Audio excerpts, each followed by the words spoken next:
Hello!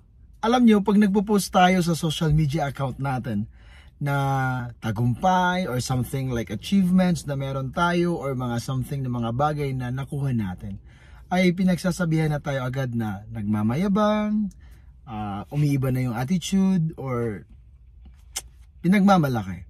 Anyway guys, tama ka naman eh. Minsan kasi yun talaga yung reality na niyayabang natin. Kasi bunga ito ng ating pagsisikap eh. It's gonna be a fruit of our labor na pagmamalaki natin sa lahat ng nakilala natin, na nagawa natin ang paraan na makuha natin yung gusto natin. So simple lang naman na magpakita tayo, at least yung iba ma-inspire sa atin. Pero depende din naman sa tao na nakakita or sa tao na bumabasa, or depende talaga sa tao, depende sa pag-receive nila. Kasi pag hindi marumi yung intention mo, hindi marumi yung pag-iisip mo, hindi negative yung iisipin mo, always positive yan pag positibo ka na tao.